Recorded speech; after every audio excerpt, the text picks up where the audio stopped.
Hello, welcome to the Bailey Family Business. I'm Tiffany, and I hope that you're enjoying our content on our channel.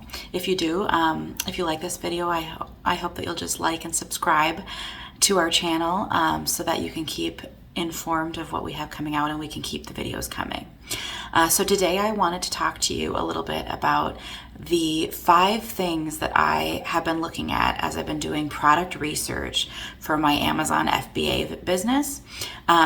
Just a reminder, if you're new to the channel, I have learned the process of starting up an Amazon FBA business from an awesome course offered by the Rainmaker family. So there is a link to that course in the description of this video, and I'm not going to cover everything that they cover in that course. I'm just going to touch on the 5 things that have been most helpful to me as I've been doing product research. But again, this is not a complete list of what needs to be checked. I'm not even necessarily going to mention all of the tools and resources that they recommend and that I've been using during my product research process. So again, highly encourage you to check out that course. I have actually gone on to join a Rainmaker mastermind group, which is an awesome support for anybody who is serious about pursuing this business, because you can be connected with like-minded people who are going through the process and support each other and bounce ideas off each other. Through that program, I also have a master coach who has launched several products on Amazon and is successful in her business. So lots of resources available through the Rainmaker family. Now, with all that being said, I am going to get started on my list. So the number one thing that I would say I look at when I'm doing product research is what is the search volume of this idea. So I have a software application that pulls in data from Amazon about how much certain terms are being searched in Amazon. So for example, let's say I'm going to maybe want to do a whisk for the kitchen. So in that tool, I can type in whisk or wire whisk or coil whisk, whatever kind of whisk I have as an idea. And then it'll tell me how many times that thing is searched each month. And then it can even tell me variations of that, different types of whisks and which ones search the most. Well, I get very specific and I search, I don't want an item that is searched too little. So I don't want anything, I filter out anything that is searched under around 3,000 times a month, because if there's not more searches than that, then there's not going to be enough demand every month for my product to make it profitable to have that manufactured. I also don't want anything that is searched too much, because if it's searched too much, it might be too broad of a search term, like whisk. That might be too broad and I can't compete with that market. So I maybe I would filter out anything that's searched more than 20 to 30,000 times a month. Plus, if something is searched too much, it also could mean that the market is just way too big and way too saturated. So in the course that I took, for example, they say iPhone case. I wouldn't need to have a massive budget to be able to compete in the search or in the market for iPhone case. So being somebody who is just starting out in this and not a big business, I can't compete in some of those bigger markets. So I'm going to filter my results down to something that is lower than 20 or 30,000 searches a month. So if you hadn't gotten what I said, so I search or I filter out and I find terms that are searched between about 3,000 and about 20,000 times a month to find that good that good range of what's being searched for a product.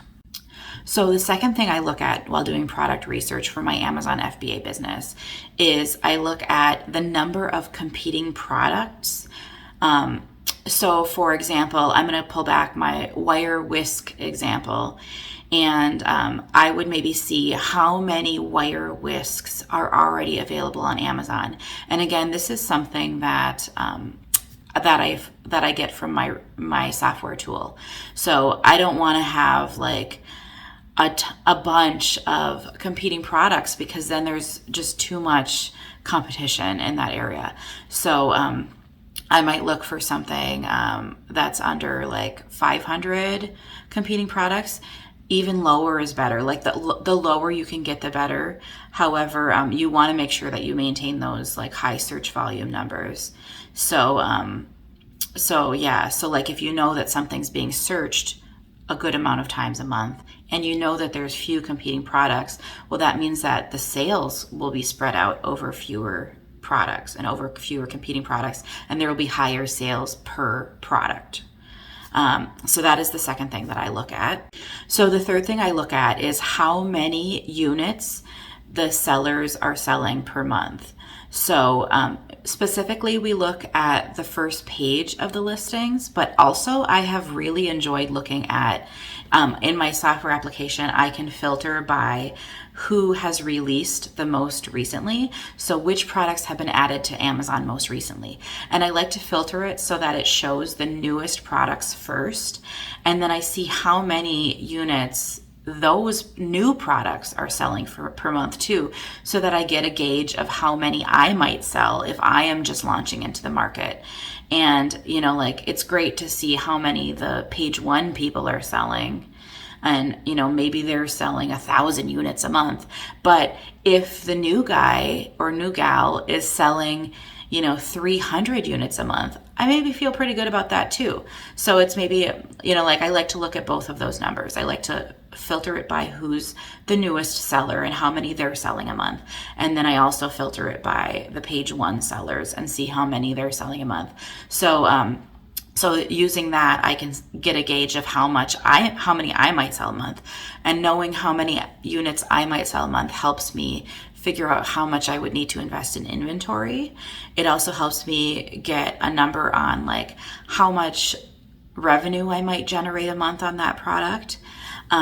So again, like if something's only selling, you know, 10 units a month for page one, you know, it might not be worth it to pursue that product, even if the searches are high. You know, then we're not generating any sales on that particular item. So next, again, this is in the software application that was recommended to me by the Rainmaker family. In that application, you can get a rough estimate of Amazon FBA fees. So I've talked about this before, but part of Amazon FBA is that Amazon provide support in that they, you know, provide customer acquisition. They provide like customer service support, and also like the fulfillment. They, you know, do the shipping support. So as a result of providing all those services, they do charge fees. So the software application I use gives a rough estimate on what those fees are per month.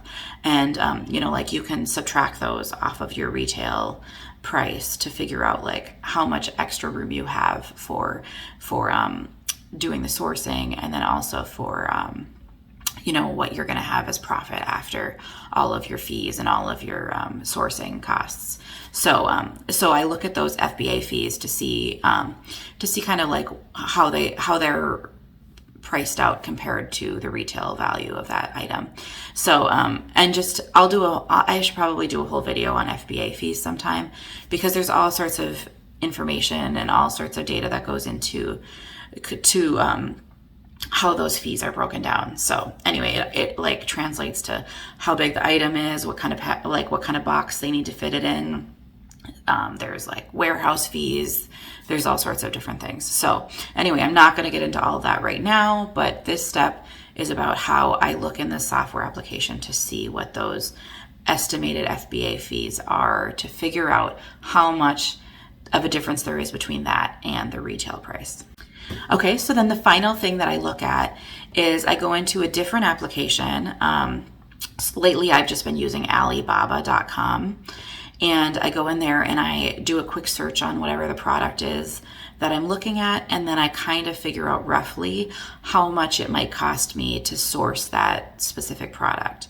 So like I might go into Alibaba.com and search for wire whisk, and I'm going to find, and then I filter that based on like, I want a manufacturer, I want them to be, they call it trade assured, which means like this is like this guarantee through Alibaba that you're going to receive your product. So anyway, I put these like filter criteria on the search results, and then I would go through that list and see like the approximate unit cost that they're giving me to figure out how much room there is left in the retail value, and I figure out a margin that way on the product. So again, those were the 5 things. I'm going to look at my list so I don't forget anything. So the 5 things that I consider when doing product research for my Amazon FBA business. And again, this isn't a complete list. This is just like the 5 most important things to me. But the 5 things are: I look at the search volume. I don't want it too high or too low. I look at the number of competing products to make sure that the market's not saturated. I look at how many units sellers are selling per month, and I filter that by the newest seller, and I also filter it looking at the page 1 sellers. And then I also look at the FBA fees to figure out that those, to just make sure that those aren't going to be too high compared to what my retail price is going to be. And then I also look at the approximate cost of sourcing that item from a manufacturer. So I hope that you found that helpful. Again, if you need more information about any of these steps or about any, other tips about product research, again, check out the link in the description. Highly encourage that course. It's just like a crash course that I have linked there. So it's like low cost investment, and it gives you a wealth of information that you can use in determining if and how to start your own Amazon FBA business. So thanks for joining me today. Again, if you like this video, I just hope that you'll leave me a comment or a like, and subscribe to our channel if you want to see more content from us. So I appreciate you joining me today. Bye. Subscribe for more videos.